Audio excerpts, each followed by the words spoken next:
Buenos días con todos. Mi nombre es Alex Amador Cutipa Salcedo. Soy médico residente de otorrinolaringología. Mi sede es el Hospital Nacional Alberto Sabogal Sologuren.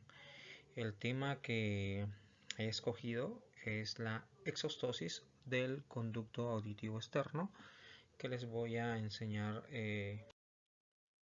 todos los aspectos de esta enfermedad, ¿no? Entonces, la exostosis del conducto auditivo externo son básicamente formaciones óseas que se van a desarrollar en el conducto auditivo externo óseo.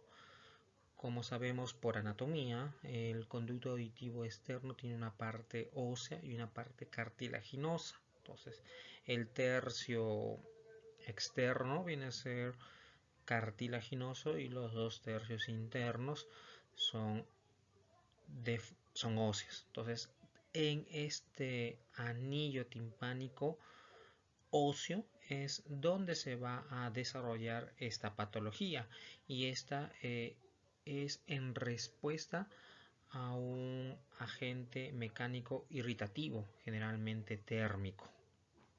Ya como verán en la imagen, se observa como en una otoscopía vemos cómo el conducto auditivo externo en la parte ósea está más estrecho por dos masas, como verán acá, que son parte ósea de crecimiento óseo, que está estenosando lo que es el conducto auditivo externo, ¿no?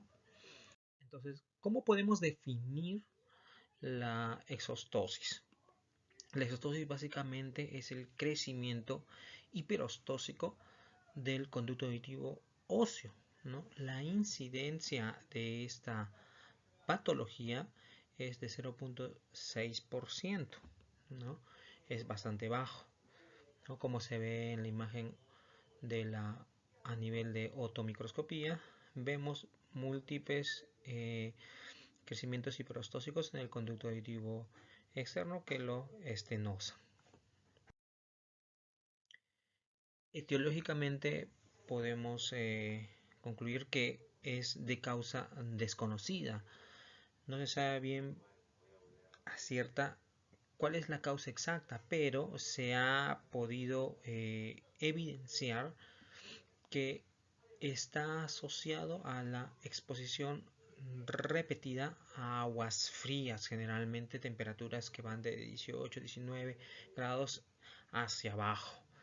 Esta exposición constante al agua fría, ¿qué va a hacer? Va a hacer que haya una hiperemia justo a nivel del conducto auditivo externo óseo, ya que esta parte del conducto auditivo externo tiene una piel bastante delgada y está casi en contacto con el hueso, con el periósteo, ¿no? Por lo tanto, esto va a generar una hiperemia, causando un aumento de la actividad osteoblástica,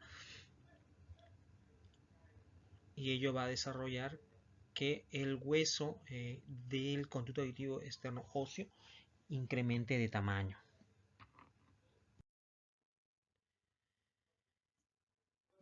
Las personas como surfistas, nadadores, buceadores, kayakistas o navegadores son las principales personas que van a presentar esta patología.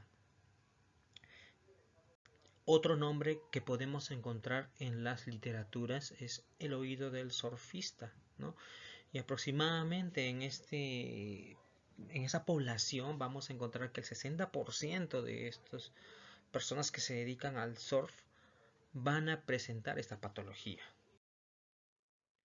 Entonces, clínicamente es asintomática esta patología hasta que llega a estonosar más del 80% del conducto para poder presentar los síntomas. Entonces, por medio de una otoscopía, nosotros incidentalmente podemos evidenciar protuberancias óseas elevadas con una base ancha dentro del conducto auditivo externo, muy cerca de la membrana timpánica, como verán acá en el oído derecho. Múltiples protuberancias, ¿no?, óseas que van a estenosar el conducto auditivo externo. Igual en esta imagen de otoscopia del oído izquierdo, igual de la misma manera se va a evidenciar por medio de otoscopía. Recordar, ¿no?, que esta patología generalmente es bilateral y la vamos a observar en ambos conductos auditivos externos. Ahora, como bien lo mencioné, ¿qué clínica me van a presentar? Asintomáticos, hasta que llegan a ocurrir al 80% o incluso más de este conducto auditivo externo. ¿Y cuáles son los síntomas más frecuentes que van a presentar los pacientes con la exostosis del conducto auditivo externo? Pues es la infección. ¿Qué tipo de infección? Van a ser las otitis externas a repetición. Es uno de los síntomas que generalmente se aqueja al paciente. Asimismo, va a venir por una hipoacusia que es de tipo conductiva. Va a presentar una sensación de cuerpo extraño dentro del oído. Puede presentar otalgia, puede presentar prurito, puede presentar tinnitus y puede presentar una impactación de cerumen a repetición. De acuerdo a la obstrucción del conducto auditivo externo, nosotros podemos clasificarlo por medio de un grado 1, grado 2 o grado 3. Cuando tenemos un grado 0 significa que no hay exostosis, no vemos ningún tipo de crecimiento óseo dentro del conducto auditivo externo, por lo tanto es un grado 0. En el grado 1 vemos que hay menos de un tercio de la obstrucción del conducto auditivo externo, como vemos en la primera imagen, ¿no? Pequeñas protuberancias, ¿no?, que no ocluyen más de un tercio del conducto auditivo externo. En un grado 2 ya vemos que la obstrucción del conducto auditivo externo va entre un tercio a los 2 tercios, ¿no? Ya está ocluyendo lo que es la membrana timpánica. Y cuando tenemos un grado 3, ya vemos que la obstrucción del conducto auditivo externo es más allá de los 2 tercios de esta, ¿no? Vemos ya es un conducto completamente estenosado, ¿no?, por los incremento de este crecimiento óseo, ¿no?, como se detalló inicialmente, ¿no? Es una hiperplasia de los osteoblastos, ¿no?, que van a generar un crecimiento óseo exagerado.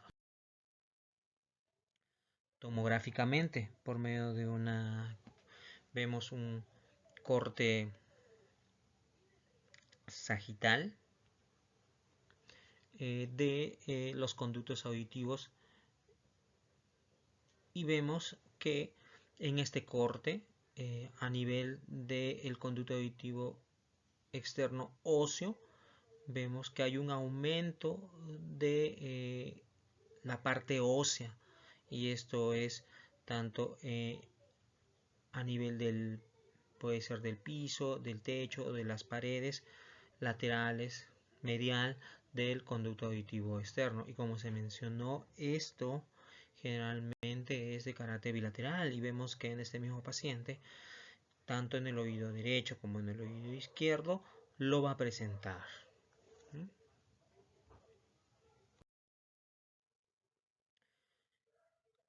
El diagnóstico diferencial básico para esta patología es los osteomas.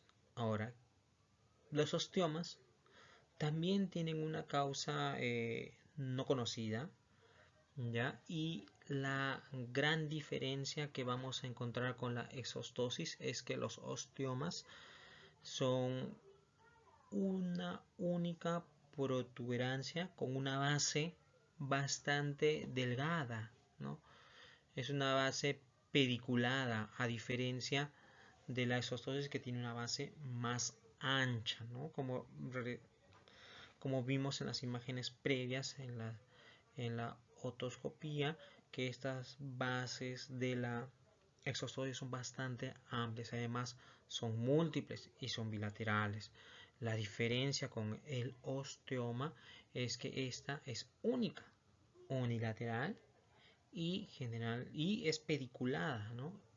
Vemos tanto en un corte tomográfico, tanto sagital y coronal, que solamente el crecimiento óseo es de una sola pared y es generalmente pediculado, ¿no?